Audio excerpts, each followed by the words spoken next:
있습니다. 참 가만히 생각해 보면 우리 참 행복한 사람들입니다. 물론 우리가 행복이 여러 가지 면에서 또 생각해 볼 수 있겠습니다만, 특별히 80세, 90세 된 어른들, 그런 세대들의 비교해서 봤을 때에 우리는 그 행복을 참 너무 하찮게 여기고 있구나 하는 것을 종종 느껴보게 됩니다. 80세, 90세 된 세대들은 어떻게 보면 참 기구한 세대를 살아오신 세대들입니다. 그분들 일제시대 경험하셨죠. 그리고 좀 어느 정도 이렇게 세월이 지나가서 그 아픔을 잊을만 하다 보니까 6.25를 겪으셨죠. 참 얼마나 비참했는지 우리가 그 다큐멘터리를 통해서 6.25 전쟁 또 6.25 세대의 그 비참함을 느낄 수 있고 볼 수 있었습니다. 이제는 평화도 주어졌고 어느 정도 먹고 살만하니까 그분들은 이미 돌아가실 때가 되었고, 그에 비하면 우리는 참 행복한 세대에 살아가고 있는 것입니다. 그런데 사실 몇몇 통계를 통해서 보면 우리가 그것을 그렇게 느끼지는 못하고 있구나 하는 것을 그런 생각을 지울 수가 없습니다. 삼국, 이거 조금 중국과 한국과 일본이 삼국 청소년 2,000명에게 물었다고 합니다. 당신들이 태어난다면 어느 나라에 태어나고 싶습니까? 라는 질문에 대해서 다른 나라에서 태어나고 싶습니다 라고 대답한 퍼센테이지가 한국은 60%라고 합니다. 59.9%요. 중국은 49.4%, 일본은 38.8%로 해서 우리나라가 단연 우세했습니다. 다른 나라에서 태어나고 싶다고 하는 그 퍼센트가 우리나라에서는 60%나 됩니다. 일본은 40% 정도에 불과합니다. 국가에 대한 만족도도 우리 대한민국은 66%밖에 되지 않고 중국은 88%, 일본은 87%였습니다. 국가에 대한 자긍심도 한국은 70.1%, 중국은 95%나 됐습니다. 우리나라 청소년들의 국가관이 그만큼 희박하다는 것을 보여주고 있죠. 우리나라를 가만히 몇몇 인터넷을 통해서 보니까 우리나라가 외국의 외세 침입을 받은 그 횟수가 자그마치 700회나 된다고 합니다. 그럼에도 불구하고 우리나라가 오늘까지 건재하고 있습니다. 어느 나라를 단 한 번도 침공한 적이 없이 그냥 침공을 받은 횟수가 700회나 됩니다. 지구상에서 사실 이 강한 민족들, 이를테면 징기스칸이 이끌었었던 그 몽고 제국이라든지, 아니면 나폴레옹이라든지, 아니면 히틀러라든지, 심지어는 더 고대로 들어가서 보면 뭐 로마라든지 바벨론이라든지 이런 나라, 강한 나라들은 영원할 것 같았습니다만 사실 모두 역사 속으로 사라져버렸던 나라가 되고야 말았습니다. 그것이 하나님의 섭리가 아닌가 하는 생각이 듭니다. 강자가 영원할 것 같습니다만 강자는 금방 소멸해 버리고, 그리고 약한 것이 오히려 더 영원하지 않겠는가. 초원을 한번 보면은 그것이 쉽게 드러납니다. 사자는 초식 동물을 먹고 삽니다만 이 초원을 여전히 지배하고 있는 그러한 그 숫자라고 그럴까요? 그 숫자는 초식 동물이 더 우세합니다. 점점 더 늘어나기만 하고 이 맹수들은 도태되고 소멸되어 가는 그것이 바로 자연의 이치이지 않습니까? 이것은 우리 성경에 봐서도 금방 그 말은 사실이구나 하는 것을 느껴볼 수가 있습니다. 이삭을 보면 이삭은 굉장히 부드러운 사람이었습니다. 자신이 우물을 파서 그 우물에 물이 나와서 어느 정도 먹을 만하면 다른 사람이 와서 그 우물을 뺐습니다. 이삭은 단 한 번도 싸우질 않습니다. 그냥 다음으로 지나갑니다. 그 다음 사람이 와서 또 뺐습니다. 또 다음으로 지나갑니다. 이삭이 참 우매한 것 같습니다만 다른 사람들은 다 망했지만 이삭은 계속해서 그 땅에서 존재하고 그 후손들이 살아가는 것을 볼 수가 있습니다. 강하게 사는 것이 뭔가 좋은 것 같아 보입니다. 그리고 강하게 살게 되면 뭔가 내가 다른 사람들보다 좀 나아 보입니다. 그런데 성경의 원리도 그렇고 또 세상의 원리도 그렇고 강자는 당장은 성공하는 것 같이 보입니다만, 승리하는 것 같아 보입니다만 강자는 곧 사라집니다. 부러지고 꺾여집니다. 여러분, 이하고 혀하고 싸우면 누가 이길 것 같습니까? 당장 이가 혀를 꽉 깨물어 버리면 이가 이길 것 같지요. 그런데 이는 상에서 다 사라진다 하더라도 혀는 남아있는 것이 우리 몸의 신체 구조의 원리입니다. 틀이란 말은 있지만 틀혀 이런 거는 없지 않습니까? 그런 걸 보면 이 강한 것이 오히려 더 그 생명이 짧구나 하는 것을 느껴보게 됩니다. 여러분, 우리나라 민족이 오늘까지 참 유연하게 살아가고 있습니다. 그런데 그 살아가고 있는 원리가 저는 우연이 아니라고 생각합니다. 지금 와서 생각해 보면 하나님께서 분명히 지키셨구나 하는 것을 신앙으로 고백하게 됩니다. 일본이 강압적으로 우리나라를 지배했죠. 그래서 화학적으로 하나로 만들려고 그렇도록 애썼지 않습니까?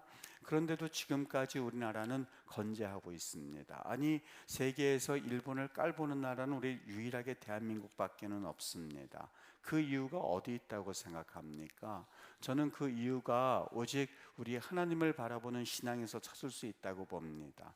애굽에서 압제받던 이스라엘이 민족의 눈물의 기도를 보시고 하나님께서 모세를 보내셔서 출애굽을 시키셨던 것처럼, 하나님께서 그때 적소적소마다 하나님 앞에 무릎 꿇은 기독교인들을 통하여서 이 나라를 위해서 기도하게 하셨고 이 나라를 살리셨다는 것을 여러분, 우리 믿음으로 고백하실 수 있으셔야만 합니다. 자녀들에게 있어서 그 자녀들의 성패는 부모가 어떤 관점을 가지고 그 자녀를 바라보느냐라고 하는 것이 얼마나 중요한지 모릅니다. 세상을 바라볼 때, 역사를 바라볼 때 어느 관점으로 세상을 바라보냐라고 하는 것이 너무너무 중요합니다. 여러분, 성경에서 우리에게 한 가지 눈을 주셨는데 그것은 신앙의 눈입니다.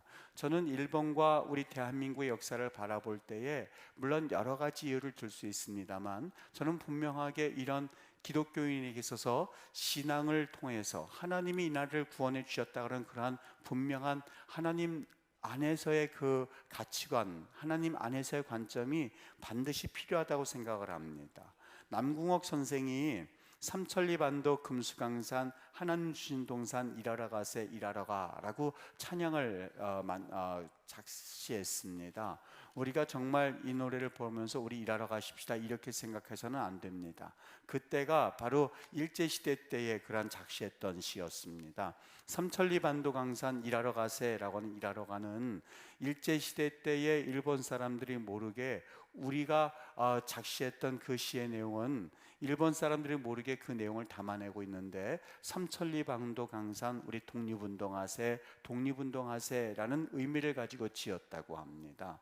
남궁옥 선생이 이 시를 찬송 시를 지으면서도 오직 그 마음 가운데는 대한민국의 독립에 대한 꿈이 있었고, 여러분, 작시를 하면서 그가 기도하지 않았겠습니까? 하나님, 우리나라 독립하게 해주세요 라고 하는 그 마음을 가지고 시를 지었던 거죠. 황성신문에 주필이었었던 주필이었었던 그 무궁화라는 제목을 가지고 그 주필이 글을 썼는데, 그도 역시 장로님이셨다고 합니다. 거기에 뭐라고 독려를 하냐면, 조선의 여인들이여 당신들은 술을 놓을 때 오직 무궁화를 수놓으십시오 라고 주필을 썼다고 합니다. 시인 윤동주가 이런 시를 적은 적이 있습니다. 방금 떠오르던 태양이 지금 교회 종탑 위에 머물러 있다. 물론 그것을 그냥 보면 이게 무슨 얘기인가, 태양이 종탑 위에 머물러 있다는 말이구나 이렇게 볼 수 있습니다만, 윤동주 시인의 그 마음 가운데는 이 시대의 희망과 이 시대의 암울한 시대의 유일한 희망이 있다면 바로 교회입니다 라는 마음, 그것을 가지고 이 시를 저었던 것이죠. 여러분, 우리나라에 이 나라가 건재할 수 있었던 것은 하나님 바라보면서 하나님께서 이 나라를 지켜달라고 하는 간절한 기독교인들의 열망이 있었고, 그 기독교인들이 그 시대를 이끌었었고, 그 깨어 있었던 기독교인을 통하여서 하나님께서 독립의 시대를 주셨다고 저는 믿습니다. 미국의 워싱턴에 가면은 웰링턴 국립묘지가 있습니다. 들어가서 오른쪽으로 들어가서 조금만 꺾으면 거기 한국 우비와 같은 그런 우산을 입고선 총 들고 서 있는 군인들이 있는데, 바로 한국 전쟁을 기념해서 한국 전쟁에 죽었었던 군인들을 기념해서 군인들을 세워 놓았습니다. 그 군인들을 바라보다 저는 이런 생각을 했습니다. 대한민국이 그냥 있었던 것이 아니지, 우리나라가 누구인지도 모른 채 대한민국에 와서 피를 흘리고 수고했었던 저런 분들이 있었지, 우리나라의 독립운동가들이 있었지, 그 피로 인해서 우리 대한민국이 서 있는 것 아닌가라는 생각을 해보게 되었습니다. 여러분, 우리 대한민국이 이 6월 한 달을 맞아서 저는 기도할 제목을 찾아야 한다고 생각을 합니다. 어떻게 기도할까 생각하다가 눈에 들어온 책이 있었는데, 일본에서 잘 팔리는 책 중에서 이 말초신경을 자극하는 제목의 책이 있습니다. 한국은 망해가고 있다라는 책입니다. 그게 우리 국어로도 번역이 되어서 그 책이 팔려가고 있는데, 그 책의 내용은 간단하게 말하면 이렇습니다. 한국이 망해가고 있는 징조 몇 가지가 있는데, LA에 가면 베버리 힐스라는 아주 로데오 거리, 고급 거리가 있습니다. 그런데 거기에서 아주 비싼 물건들이 팔려지고 있는데, 비싼 옷과 보석류가 팔려지고 있는데, 단골 손님이 대한민국 사람이라고 합니다. 원정 가서 물건을 사더니만 이제는 대한민국 거리에 아주 비싼 물건을 놓고, 싼 것도 비싸게 놓고 팔면 잘 팔리는 나라가 대한민국이라고 말씀하고 있어요.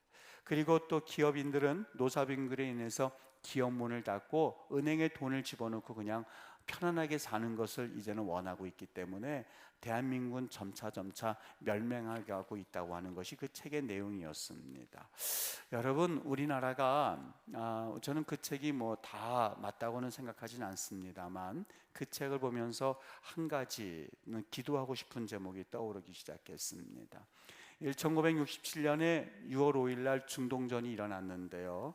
그 중동전 일어났을 때에 이집트와 시리아와 요르단과 이라크가 연합군을 형성해서 그 이스라엘을 침공했습니다. 인구가 2억 명이니까 인구 500만인 이스라엘을 치는 것은 사실상 문제도 되지 않은 사건이었습니다. 이제 곧 이스라엘은 멸망할 거다 생각을 하고 이 연합군의 주력 부대가 이스라엘을 때리기 시작했습니다. 그런데 참 놀라운 사실은 48시간 만에, 단 이틀 만에 전세가 바뀌었습니다. 시나이 반도, 그 엄청난 이스라엘의 한 10배 정도는 될 거예요. 그 시나이 반도가 전쟁이 끝나자마자 이스라엘로 넘어갔고, 이스라엘 영토는 전에 비해서 몇 배나 늘어나기 시작했습니다. 이게 어떻게 가능할까? 많은 사람들이 궁금증을 가지고 그 안을 들여다봤는데, 그때 종군 기자가, 그 전투에 참여했었던 종군 기자가 이스라엘 여군에게 물었다고 합니다. 전쟁하는 거 무섭지 않습니까? 그랬더니 그 이스라엘 여자가 이렇게 대답을 하더랍니다. 죽는 것보다야 낫죠. 죽는 것보다야 낫죠. 전쟁이 발발했을 때 이스라엘의 국방장관이 전쟁을 전두지휘하지 않았습니다. 그 이스라엘 국방장관은 바로 방송국실에 있었습니다. 그 방송국실에서 전 이스라엘 군인들이 다 들을 수 있도록 그가 이런 메시지를 전했는데, 시편 27편의 말씀이었습니다. 여호와가 나의 빛이요 나의 구원이시니 내가 누구를 두려워하리요. 악인들이 내 살을 먹으려고 내게로 왔다가 실족하여 넘어졌도다.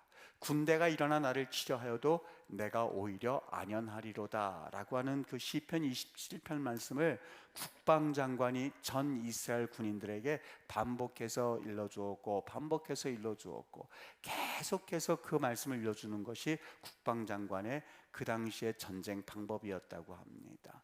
여러분, 그 결과가 어떻게 됐는지 금방 말씀드린 것 같이 5일 전쟁이라고 말합니다.